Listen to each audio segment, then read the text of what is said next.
Bonjour à tous et bienvenue dans cette nouvelle vidéo où je vais vous faire découvrir la vie d'un grand homme, Assimi Goïta, l'actuel président du Mali. Tout d'abord, je t'invite à t'abonner, à mettre un pouce bleu, à partager et à commenter la vidéo. C'est parti.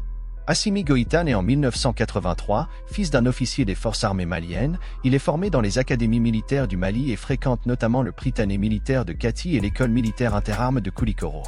Il dirige les forces spéciales maliennes dans le centre du pays avec le grade de colonel. Il est ainsi confronté à l'insurrection djihadiste au Mali. Assimi Goïta est, avec Ismaël Ouagué, Malik Diop et Sadiou Camara, Modibo Kone, l'un des organisateurs du coup d'État de 2020 contre le président Ibrahim Boubacar Keïta. Le 19 août 2020, il est désigné président du Comité national pour le salut du peuple. Le 24 août 2020, l'acte fondamental adopté par le CNSP fait de lui de facto le chef de l'État du Mali.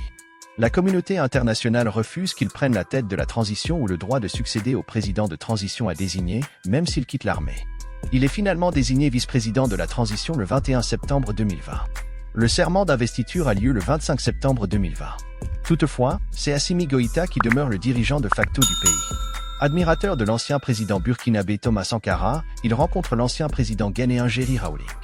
Le 24 mai 2021, peu après l'annonce d'un second gouvernement conduit par Mokhtar Ouane se caractérisant par la mise à l'écart de deux membres de l'ex-CNSP, les colonels Kone et Camara, Bandao, le Premier ministre et le ministre de la Défense sont interpellés puis conduits sous escorte militaire à Kati.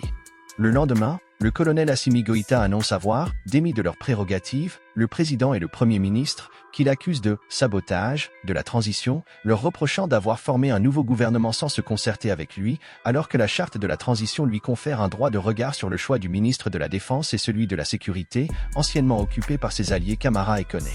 Avec ce coup d'État, et jusqu'à nouvel ordre, Assimi Goïta devient président de la transition par intérim. Le 28 mai, constatant la vacance à la présidence, la Cour constitutionnelle le déclare président de la transition par succession constitutionnelle jusqu'au terme de la période transitoire. Rapidement, il tend la main à l'Union nationale des travailleurs du Mali, qui organise des grèves. Le 28 mai, il annonce que la fonction de Premier ministre reviendra à la coalition d'opposition Mouvement du 5 juin, Rassemblement des forces patriotiques, M5-RFP. Celui-ci désigne son chef, Choguel Kokala Maïga, pour prendre la tête du gouvernement, ce qui est effectif le 7 juin, après la prestation de serment de Goïta à la Cour suprême. En juillet 2021, deux personnes tentent de poignarder Assimi Goïta à la grande mosquée de Bamako, durant l'Aïd al-Adha, après la cérémonie et alors que l'imam se dirigeait vers la sortie du lieu de culte pour égorger le mouton. Le dirigeant n'est pas blessé. En décembre 2021, à l'issue des Assises nationales pour la refondation, qui propose de prolonger la transition de 6 mois à 5 ans pour mener des réformes politiques, Assimi Goïta annonce qu'il souhaite prolonger de 5 ans la transition.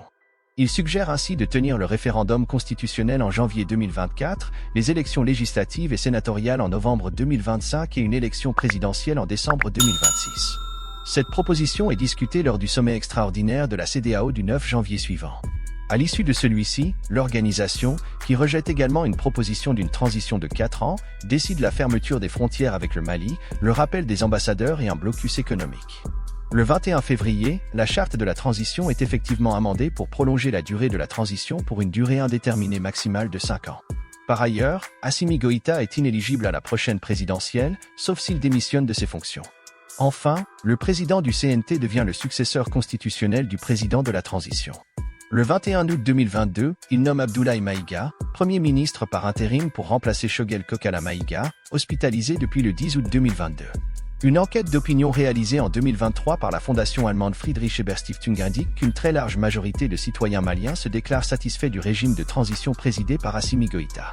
Voilà, j'espère que cette vidéo vous a plu. Si c'est le cas, n'hésitez pas à vous abonner, à liker la vidéo, à la partager et à la commenter. Sur ce, je vous dis donc à bientôt pour une nouvelle vidéo. Portez-vous bien et à plus.